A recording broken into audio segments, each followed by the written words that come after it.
All right, good morning. So last time we started discussing duality, and we established sort of a bunch of relationships between the primal problem and the so-called dual problem. And today we're going to continue our discussion. So we're starting a new topic called the complementary slackness, which is an important sort of result in linear programming. So once again, let's start with the usual primal-dual pair of problems. So let's consider the primal problem given by maximize Cx subject to Ax less than or equal to b, x greater than or equal to 0. And the corresponding dual problem is given by minimize Wb subject to Wa greater than or equal to c and W greater than or equal to 0, right? So this is the usual primal dual pair of LP problems. And last time we established a bunch of relationships, as I said. So in particular, we showed that strong duality holds between primal and dual problems, which means that you know, if one problem is an optimal solution, so does the other one, and they have the same optimal values. And furthermore, if we have an optimal solution for the primal problem, then we can construct an optimal solution for the dual problem. Okay.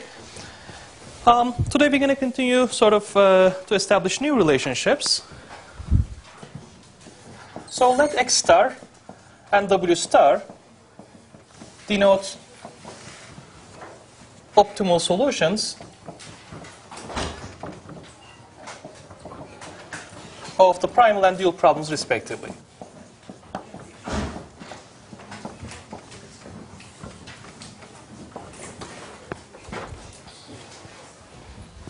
Okay, so let's say that, you know, X star is optimal for the primal problem and W star is optimal for the dual problem. And note that from strong duality theorem, we know that the optimal value of the primal problem, which is given by Cx star, is the same as the optimal value of the dual problem, which is given by W star B, basically, right? So we know that the optimal values are the same. In addition, we have the following relationships. Then, so the first relationship is that if the jth component of the primal optimal solution is positive, so remember X star is a vector, so if the jth component is positive, this implies that the jth dual constraint is satisfied with equality by W star. Let me write it down. I'm going to try to explain later on. So if the jth component of the primal solution is positive, then the jth dual constraint is satisfied with equality by W star. Similarly, if the ith component of W star is positive, if Wi star is positive, then that means that ith primal constraint is satisfied with equality by this time X star. The third condition says the following. If X star satisfies the ith primal constraint,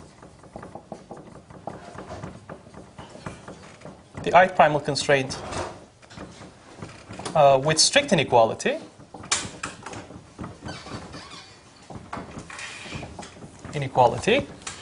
then the corresponding component of the dual optimal solution is equal to 0.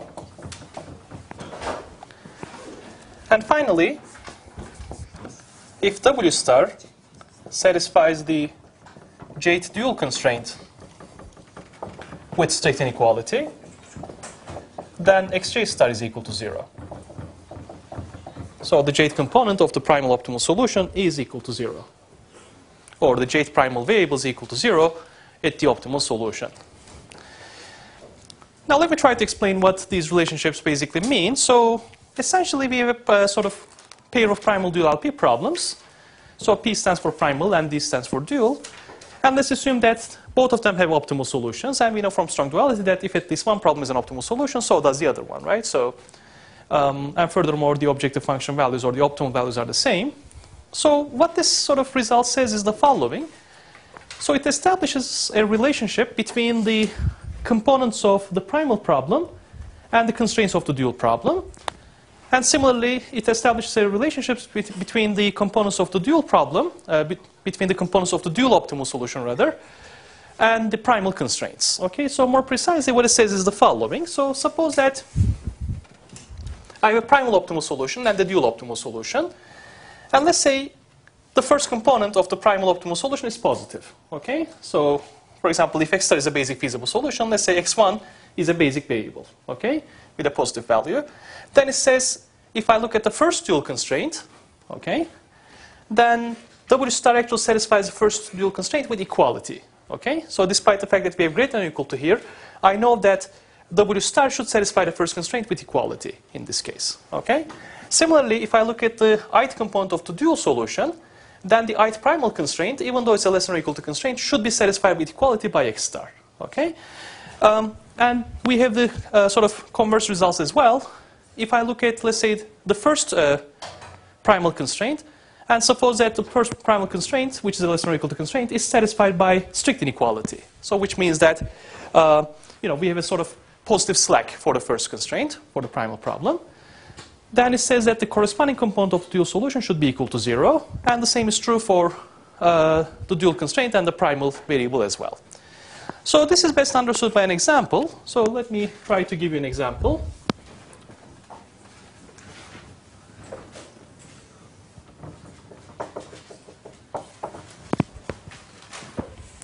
So let's consider the following example. Suppose that my primal problem is given by the following. So I want to maximize 2x1 plus 3x2 subject to x1 plus x2 is less than or equal to 4 and x2 is less than or equal to 2. So I have two variables and three constraints. x1 is greater than or equal to 1. So this is my primal problem. And let's assume that x1 and x2 are both non-negative.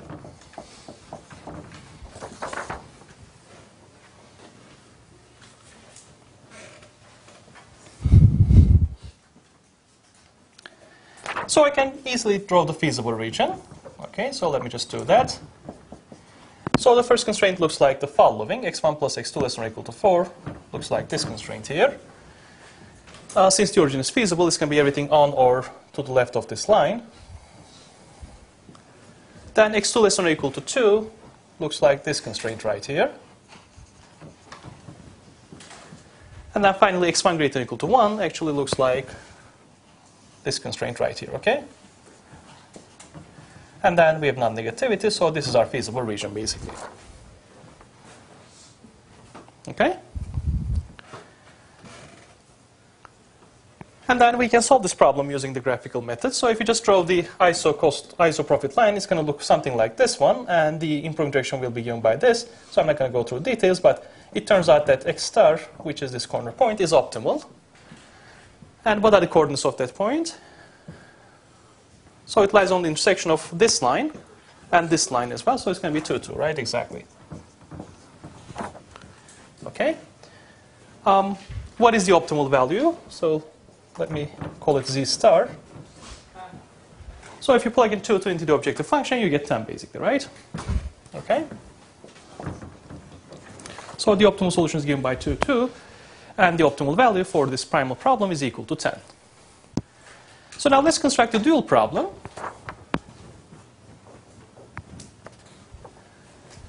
So how many constraints do we have in the primal problem, apart from non-negativity? We have 3 constraints, so which means that dual problem will have 3 variables, right? Okay. So let me call them W1, W2, W3.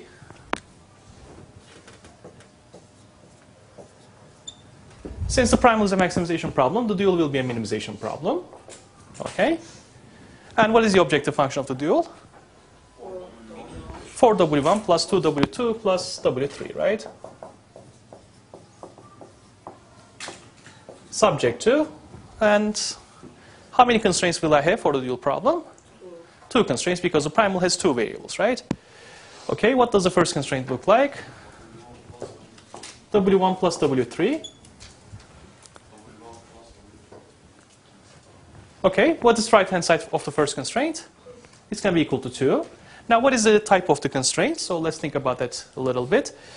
Well, the corresponding primal variable is x1. Okay, x1 is greater than or equal to 0. This is a minimization problem, so as a result, I'm going to have greater than or equal to, basically, right? If you look at the duality table, you can see that this is the correct relationship. What about the second constraint? So W1 plus W2. Okay? And what's the right-hand side?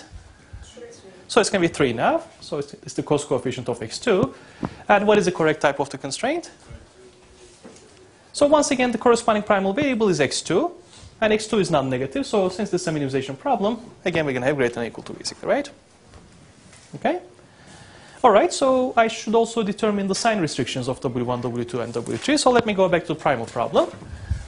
W1 corresponds to this constraint, which is a less than or equal to constraint for a maximization problem. So what's the sign of W1? Greater than or equal to 0, basically, right? So W1 should be non-negative. What about W2? Well, the same. What about W3? Well, we have a maximization problem with a greater than or equal to constraint, so we should flip the sign of W3. So W3 will be less than or equal to 0, basically. Is that clear? So, okay. So the question is the following. So let's say find a dual optimal solution. Dual optimal solution W star using complementary slackness.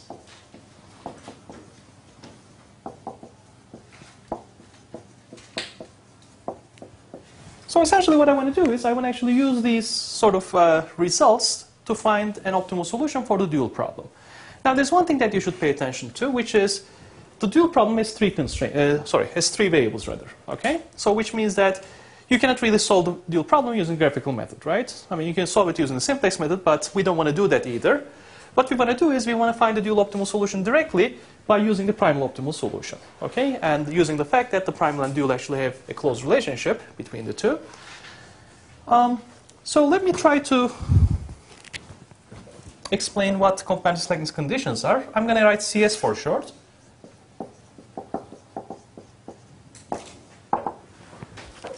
CS stands for complementary slackness, okay? So what it says is the following. So for example, I'm going to look at the first primal variable, which is x1. So if x1 is greater than 0, indeed x1 is greater than 0, right? Then the first dual constraint should be satisfied with equality. So which means that at the optimal solution, I'm going to have actually equality here instead of greater than or equal to. Okay? So one way of expressing this is the following. And this is important, so please keep this in mind. So what you do is the following. So take the dual variable, W1, okay, and multiply it by the difference between the right-hand side and left-hand side of the primal constraint. So which is given by 4 minus x1 minus x2. Okay? Now this is not a constraint, it's just a relationship, okay? Because it's actually nonlinear, right? I'm actually multiplying variables. But so if I look at the first, for example, if I look at the second one, so it says that if Wi star is positive, okay? So if W1 is positive, then the first primal constraint should be satisfied with equality, which means that x1 plus x2 should be equal to 4. Okay? So which means that actually this should be equal to 0. Okay? Now if I look at the last condition, so if W star satisfies, if x star satisfies the ith primal constraint with strict inequality, so which means that if x1 plus x2 is strictly less than 4, then this becomes positive, then this has to be equal to 0. Okay, so which means that basically the product of these two is always equal to 0. Okay, that's what the complementary slackness conditions tell you. So that's the relationship between the first dual variable and the first primal constraint. Similarly, we have W2 times 2 minus x2 is equal to 0. So if W2 is positive, then this should be equality. If this is strict inequality, then W2 should be 0. Okay. Similarly, I have W3 times x1 minus 1 this time is equal to 0. So if W3 is positive, then x1 is equal to 1. And if x1 is greater than 1, then W3 should be equal to 0. Okay? So these are the relationships that come from the primal problem. So similarly, we can have relationships for the dual problem as well. So I'm going to write down the corresponding primal variables, x1 and x2. So x1 times the difference between the left-hand side and right-hand side, W1 plus W3 minus 2, should be equal to 0. And similarly, x2 times W1 plus W2 minus 3 is equal to 0. So indeed, so that says the following. If x1 is positive, then the first dual constraint is satisfied with equality. So which means that if this is positive, then W1 plus W3 should be exactly equal to 2. Okay? And conversely, if W star satisfies the J dual constraint with strict inequality, which means that if W1 plus W3 is strictly greater than 2, then this is positive. This has to be 0 in that case. Okay? So that the product is always 0. Okay? The reason why this is called complementary slackness is the following. So if you think about this a little bit, for example, this is nothing but the slack of the first constraint, basically, right, for the primal problem. Okay? If you define S1 as the slack variable, then this is precisely equal to S1, basically, right? Okay? So either the slack of the first constraint is 0, or the first dual variable is equal to 0. So at least one of them should be equal to 0. Okay? Similarly, for example, this is the slack of the first dual constraint. So either the first primal variable is 0, or the first dual slack is equal to 0. So at least one of them should be 0 again. So that's the reason why it's called complementary slackness. Yes? Does it make any difference if we do 3 minus W1 minus W2 or W1 plus W2 minus 3? Well, you answered that question.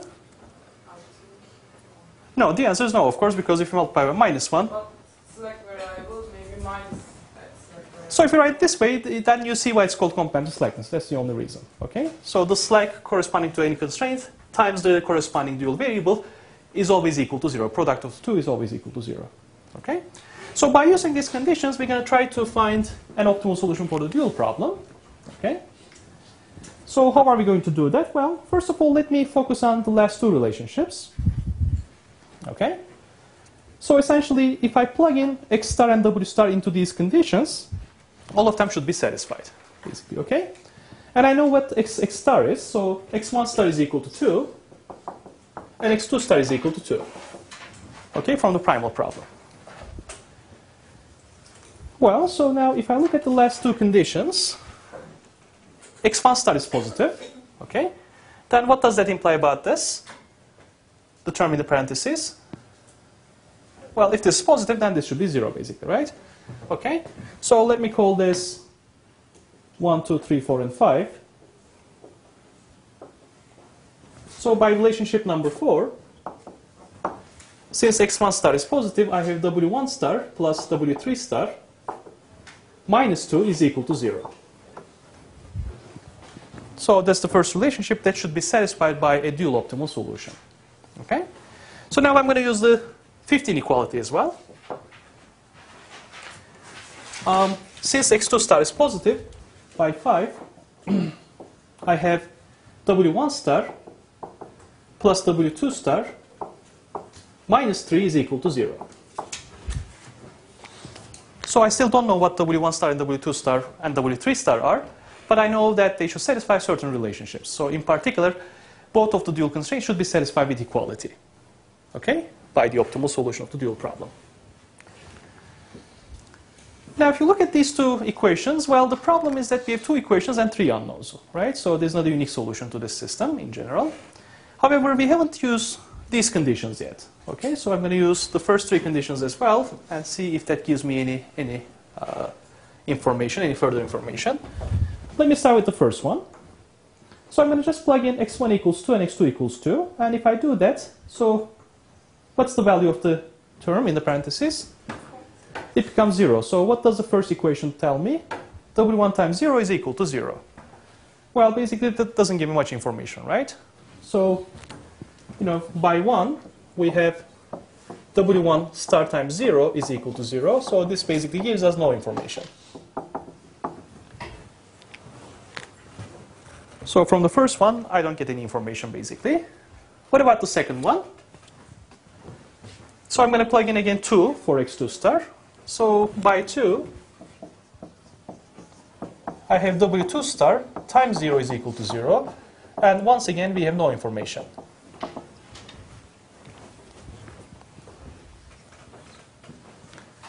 Okay? What about the third one? Well, I'm going to plug in x1 star equals 2. And if I do that, now this becomes 1. Okay? Well, if this is 1, then this should be 0, right? So by 3, W3 star times 2 minus 1 is equal to 0, which implies that W3 star is equal to 0. Well, that's good news, right? Why is that? Because we now know that the third component of the dual solution should be equal to 0.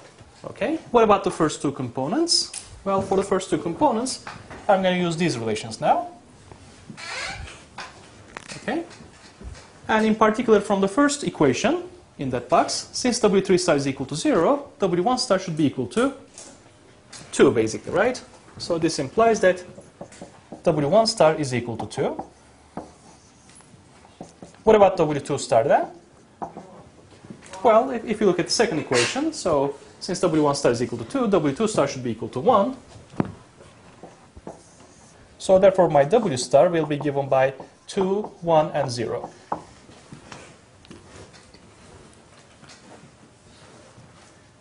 And indeed, if you actually plug in 2, 1, 0 into the objective function, into the constraints, you're going to see that the first one is satisfied, actually with equality.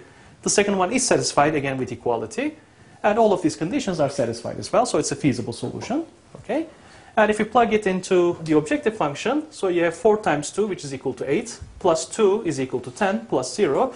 And the objective function is also 10, so by strong duality, this is indeed the optimal solution. Okay? So as a result, by using the relationship between the primal variables and the dual constraints, and the dual variables and the primal constraints, we can compute an optimal solution for the dual problem if we have an optimal solution of the primal problem, basically. Okay? Any questions about this? So, yes? Birbirinin dual olan iki modelin birinin slack variable değerinin konstreytini çarptığımızda bize her zaman mı sıfır verir? Exactly, yes. This is what it says. Okay? That's the reason why it's called complementary slackness. So if the slack is positive, then the corresponding variable is 0. If the variable is positive, the corresponding slack is 0. Sıfır olmadığı durumlar olursa mesela o zaman şey mi diyoruz? Yani It cannot. feasible değil mi yoksa hiç öyle bir durum olmuyor? Okay, so now what this says is the following. So if I give you a pair of solutions for a primal and dual problem such that, for example, these are not satisfied, okay, then they cannot be optimal. At least one of them is not optimal. Okay, that's the conclusion. In other words, every optimal solution for the primal problem and every optimal solution for the dual problem should satisfy all of these conditions. Okay, so they should always be satisfied by every primal and dual optimal solution. Okay, other questions? All right, so let me give you one more example. Example 2.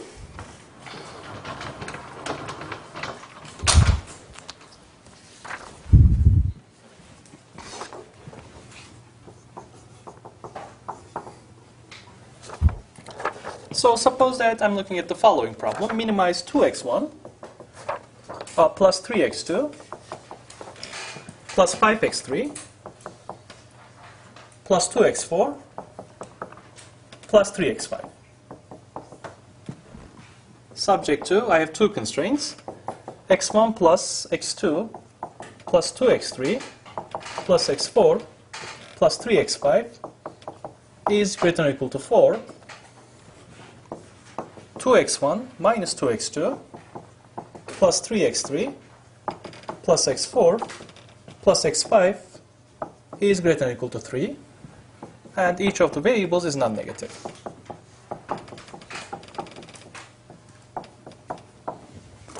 And the question is the following. So solve this problem without using the simplex method.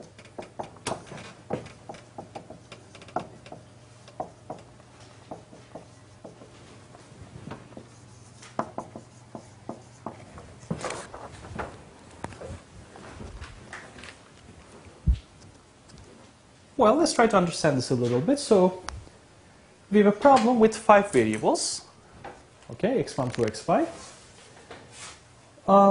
And the question asks us to solve this problem without using the simplex method. Now the problem is the following. Of course, if you have 5 variables, you cannot really solve the problem using the graphical method, right? Or at least I cannot. Okay?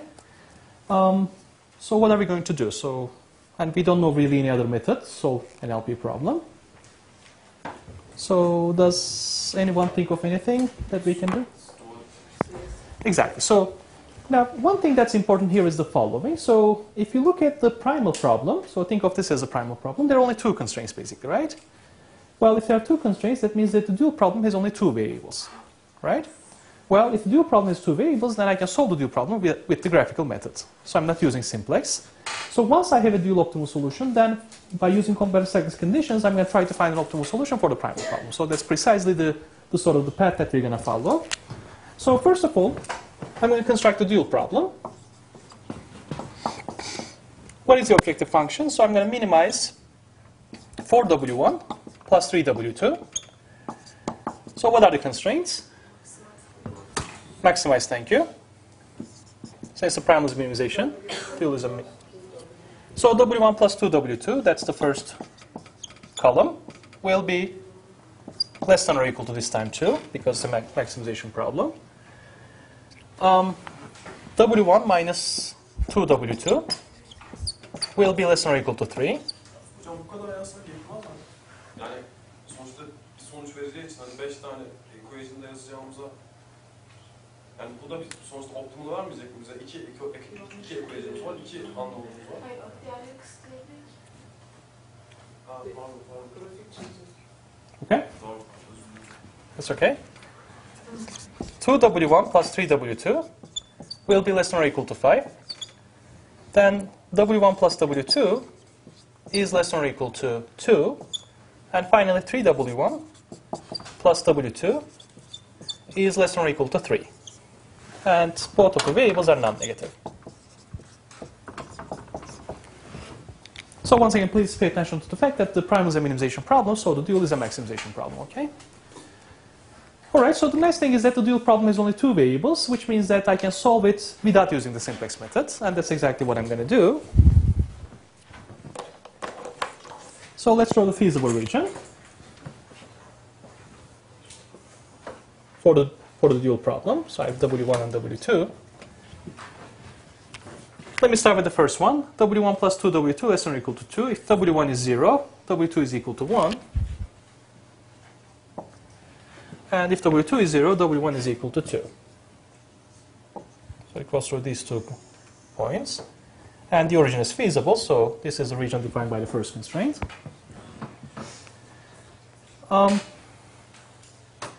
If W2 is 0, W1 is equal to 3, which is somewhere over here. And if W1 is 0, W2 is minus 3 over 2, right? So which is somewhere over here. So it goes through these 2 points.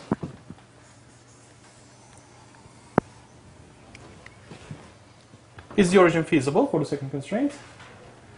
Yes, so as a result, exactly, I'm going to pick this side. What about this one? So if W1 is 0, W2 is 5 over 3, so which is somewhere over here. And if W2 is 0, W1 is 5 over 2, which is the midpoint here. So it's going to go through these 2 points.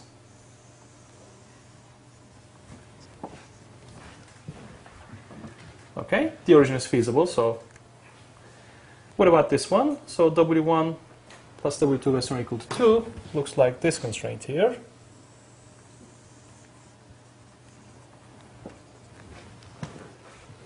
And finally, 3W1 plus W2 less than or equal to 3. If W1 is 0, W2 is 3, which is somewhere over here. And if W2 is 0, W1 is equal to 1. So it looks like this constraint right here, and the origin is feasible. So basically, if you also include non-negativity, we're going to see that this is our feasible region, okay? All right, so you can solve this problem using the graphical methods. And if you do that, I'm not going to go through details again. It turns out that this is the optimal solution. So it's given by the intersection of these 2 lines, and the coordinates are given by 4 over 5 and 3 over 5.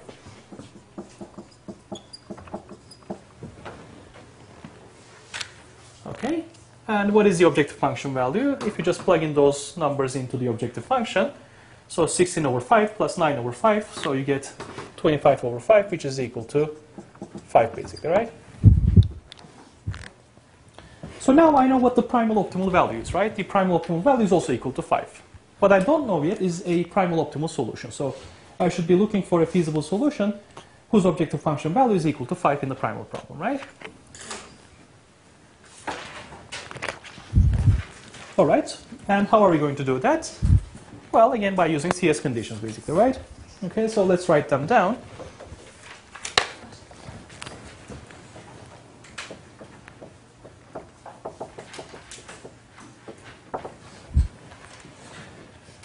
So once again, it's pretty easy. Start with the primal problem. So W1 times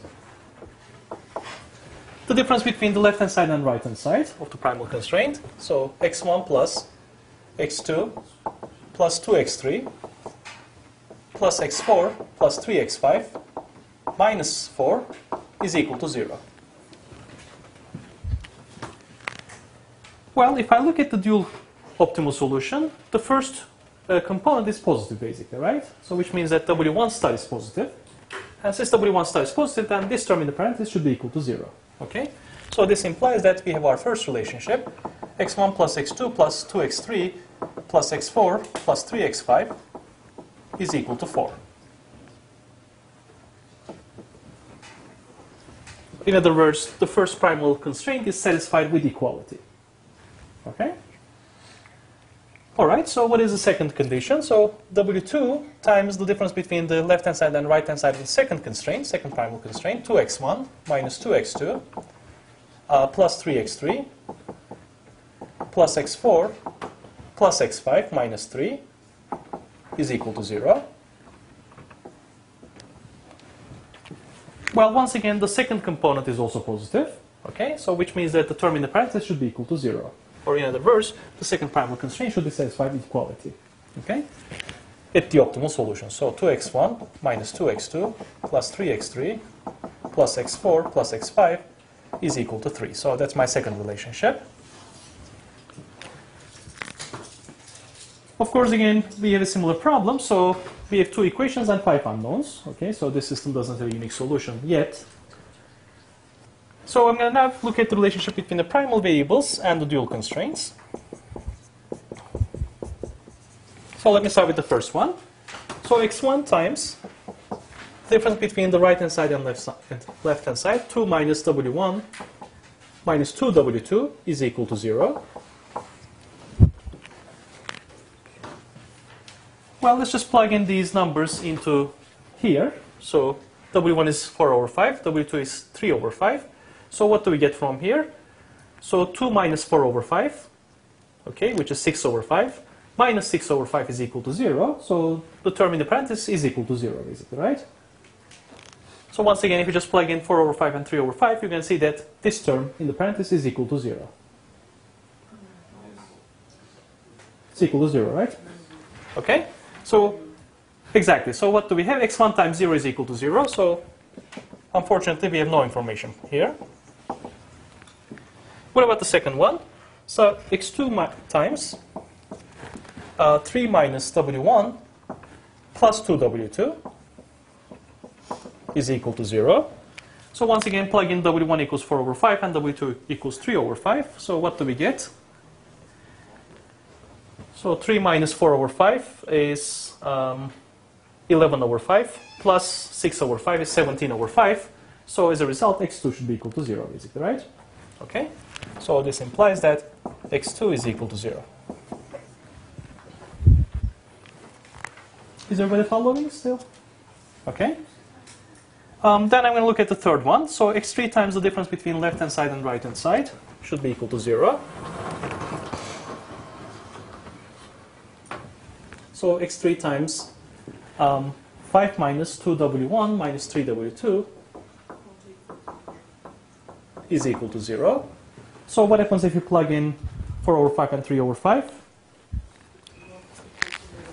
So you get 5 minus 8 over 5, which is 17 over 5, minus 9 over 5, which is 8 over 5, and that's strictly positive, which means that x3 should be equal to 0, basically, right? So this implies that x3 is equal to 0.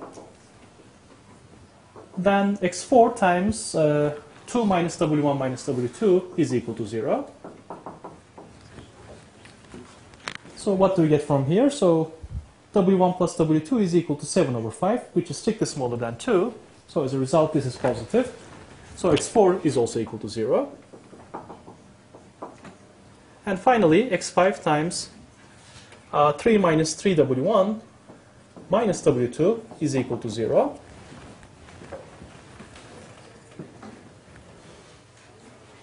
And what does this give me? So 3 minus 12 over 5, okay, which is 3 over 5, minus 3 over 5 is equal to 0. So x5 times 0 is equal to 0, which implies that, again, I have no information from you.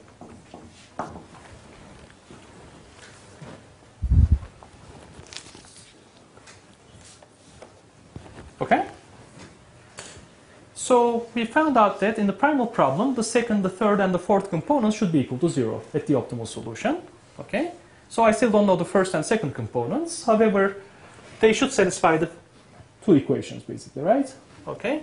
So now, essentially, what I'm going to do is just get rid of x2, x3, and x4. So this is 0, this is 0, and this is 0. Similarly, this is 0, this is 0, and this is 0.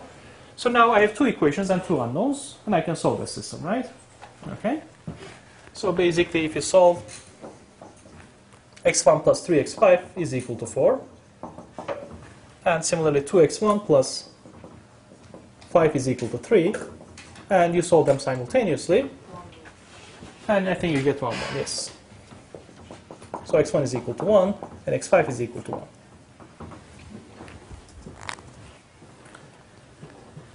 Okay, so then what's my primal optimal solution? So my x star will be given by the following. The first component is 1, the second component is 0, third component is 0, fourth component is 0, and the fifth component is equal to 1. And indeed, if you take that solution, 1, 0, 0, 0, 1, and plug it into the constraints, you're going to see that the first constraint is given by 1 plus 3 is equal to 4, is greater than or equal to 4, so it's feasible for the first constraint. And similarly, second constraint, we have 2 plus 1 is equal to 3, again, feasible for the second constraint. Obviously, they're non-negative.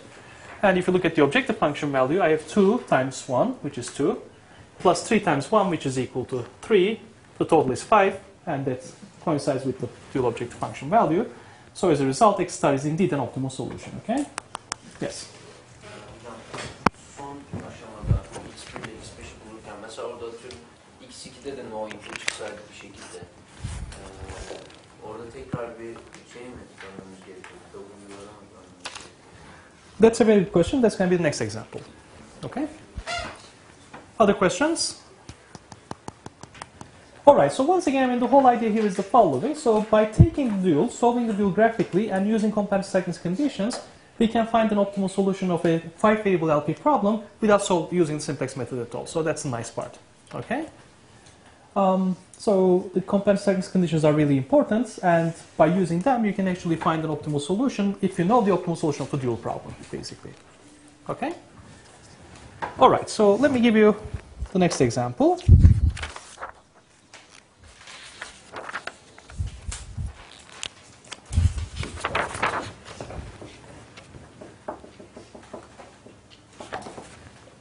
So suppose that we have the following problem: maximize 2x2 minus 5x3 subject to x1 plus x3 is greater than or equal to 2. 2x1 plus x2 plus 6x3 is equal to, is less than or equal to 6. And x1 minus x2 plus 3x3 is equal to 0. And all of the variables are non-negative.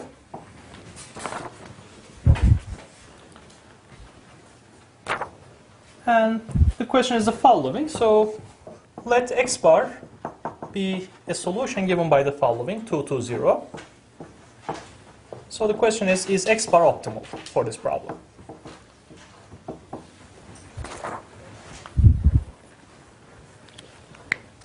So we're given an LP problem, okay, and we're given a particular feasible solution. So if you plug in 2, 2, 0 into the constraints, you're going to see that all the constraints are satisfied, okay? The first constraint, the left-hand side becomes 2. The second constraint, the left-hand side becomes 4 plus 2, which is 6. And the third constraint becomes 0. So as a result, everything is satisfied, okay? So now I'm giving you an LP problem. I'm giving you a feasible solution, and I'm asking you whether this feasible solution is actually optimal for my problem. Okay? So again, if you think about this a little bit, well, we can verify this by using complementary slackness property. Okay, so that's exactly what we're going to do. Let me construct a dual problem first. Since I have 3 primal constraints, I have 3 dual variables. The primal is a maximization problem. Dual will be a minimization problem. So I have 2W1 plus 6W2 plus 0W3. Okay. What does the first constraint look like? So W1 plus 2W2 plus W3. The right-hand side becomes 0 because there's no x1 in the objective function. What is the type of the constraint in the dual problem? Well, to answer that question, you need to know the corresponding primal variable. What's the primal variable? The corresponding primal variable is x1, basically, right? And x1 is greater than or equal to 0. We have a minimization problem. So as a result, I'm going to have greater than or equal to, basically, okay? The second constraint looks like the following. W2 minus W3 is greater than or equal to 2. And finally, W1 plus 6W2 plus 3W3 will be greater than or equal to minus 5. And all of the variables, sorry. So now I should determine the size of the variables. What's the sign of W1? Well, W1 corresponds to a greater than or equal to constraint in a maximization problem. So W1 is less than or equal to 0, basically, okay? What about W2? Well, we have a maximization problem with less than or equal to constraint, so W2 should be non-negative. What about W3? So it corresponds to an equality constraint, so W3 is free.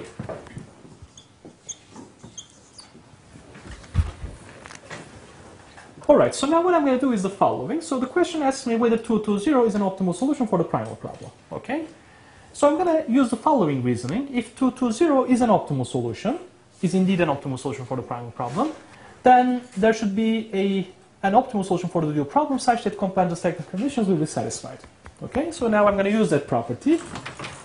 And based on that, I'm going to try to answer the question.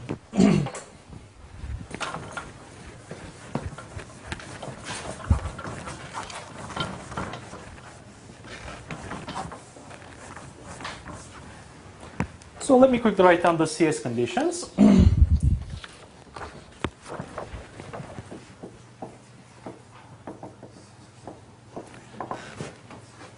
So what do we have from the first one? W1 times 2 minus, sorry, x1 plus x3 minus 2 should be equal to 0. Let me just plug in 2, okay? So 2 plus 2 is equal to 4.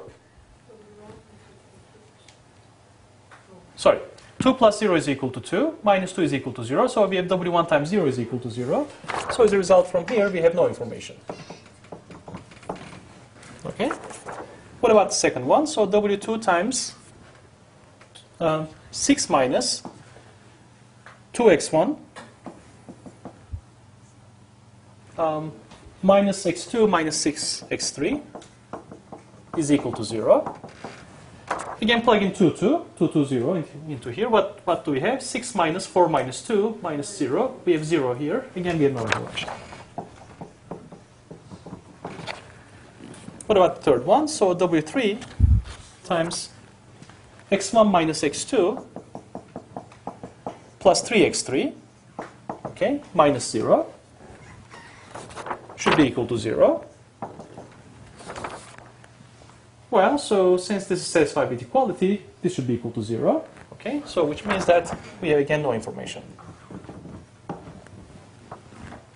Okay, so now I'm going to look at the dual constraints.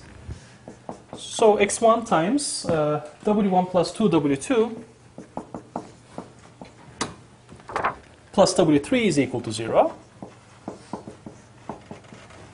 Well, x1 is equal to 2, so which means that this term should be equal to 0, basically, right? So we have w1 plus 2w2 plus w3 should be equal to 0. In other words, the first dual constraint should be satisfied with equality at the dual optimal solution. So similarly, we have x2 times w2 minus w3 minus 2 should be equal to 0. And since x2 is also positive, then this term should be 0 as well. So we have W2 minus W3 is equal to 2. So that's my first relationship. That's the second one. What about the third one? So I have x3 times W1 plus 6W2 plus 3W3 plus 4 plus 5 is equal to 0. Well, since x3 is equal to 0, I have no information from here. Okay?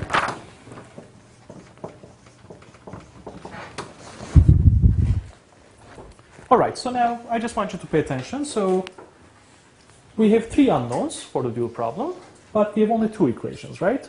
Okay? So this is exactly the type of question that you asked, okay? So what are we going to do in this case, okay? There's no unique solution to the system. Well, so what I'm going to do is I'm going to then, I know that this system in general has many solutions, and I'm going to try to see whether there is a solution to the system such that the corresponding solution is feasible for the dual problem, okay? So essentially what I'm going to do is the following.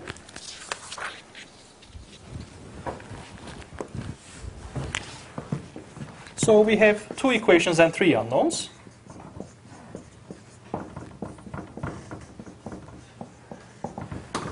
Okay. And I'm going to try to find a parametric solution. So I'm going to let W3 be equal to A. Okay. And if W3 is equal to A, then W2 will be 2 plus A, basically. So this implies that W2 is equal to 2 plus A. And if I know W2 and W3, then I can actually solve for W1 using the first equation. And if you do that, you have W1 is equal to minus 4 minus 3A. So we know that for every choice of A, will give us a different solution to the system, basically, okay? So what I'm going to do is the following. I'm going to ask myself the following question. So does there exist a value of A such that the corresponding solution satisfies all of these conditions at the same time? And the objective function value of this solution is the same as the objective function value of this solution. Okay? And if I can do that, then I'll show that this is an optimal solution. If I cannot find that, then I will show that this cannot be the optimal solution, basically. Okay? So how are we going to do that? Well,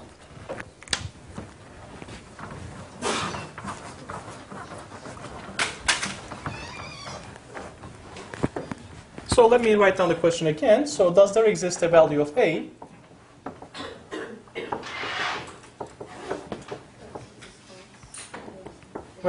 such that the resulting solution satisfies, or the resulting solution is feasible for the dual problem?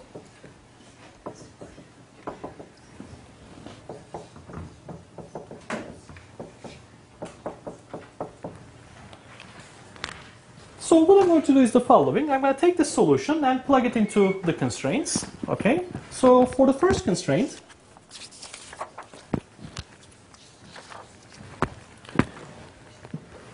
I know that the first constraint is always satisfied with equality, no matter what A is, basically, right? So no matter what the value of A is, I know that the first constraint is always satisfied in the dual problem. Why is that? Because W1 plus 2W2 plus W3 is always equal to 0, and that always satisfies the first dual constraint, okay? And the same is true for the second one as well, because W2 minus W3 is always equal to 2, so which means that the second dual constraint is always satisfied. So regardless of what the value of A is, the first and second constraints are always satisfied in the dual problem. Okay, they're actually satisfied with equality. Okay, so let me start with the third constraint. So first 2 constraints are always satisfied with equality. Constraints are always satisfied with equality.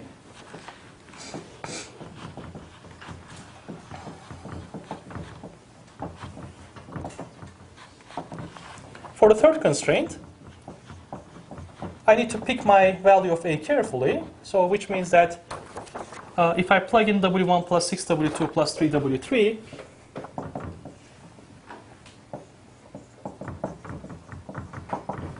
W1 is equal to this, so which is minus 4 minus 3A, plus 6 times W2, which is 12 plus 2A, plus 3 times W3 plus 3A.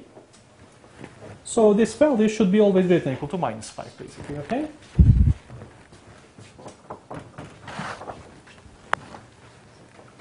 So if you simplify this a little bit, you have So this should be 6a. So 12 plus 6a plus 3a. Okay.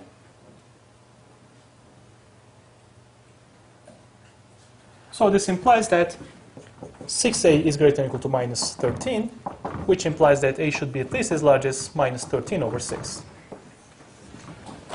So if I pick the value of a greater than or equal to minus 13 over 6, then I always guarantee that third constraint is also satisfied. Okay?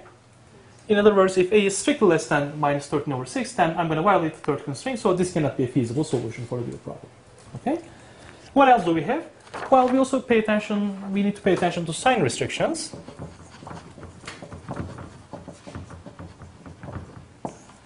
So I want to make sure that W1 is less than or equal to 0. So W1 is equal to minus 4 minus 3a. And this should be less than or equal to 0. So this implies that a is at least minus 4 over 3.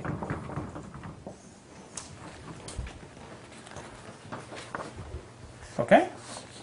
Similarly, W2 should be greater than or equal to 0. So which implies that W2, which is given by 2 plus a, is greater than or equal to 0. So this implies that a is at least minus 2.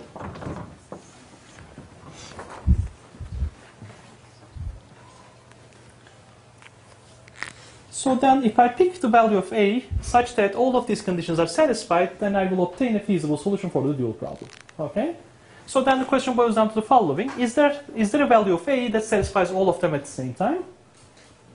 Well, the answer obviously is yes, because essentially all you need to do is you should just pick the tightest lower bound. And I think it's given by this one right here. Okay? So which means that as long as a is at least minus 4 over 3, then the resulting solution will be feasible for the dual problem. Okay? And that solution will satisfy the complementary slackness conditions with 220. So which implies that any such solution will be optimal for the dual problem, which implies that then 220 should be optimal for the primal problem as well. Okay? So as long as a is greater than or equal to minus 4 over 3, the resulting dual solution is optimal. Dual solution is feasible and optimal.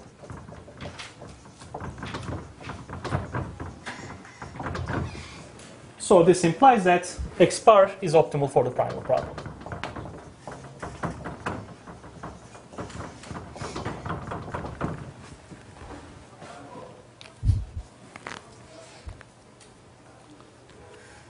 So essentially, this basically shows you the following. So in this particular example, the dual problem has many optimal solutions, basically. Okay, so for every choice of a greater than or equal to minus 4 over 3, you will obtain a different optimal solution for the dual problem.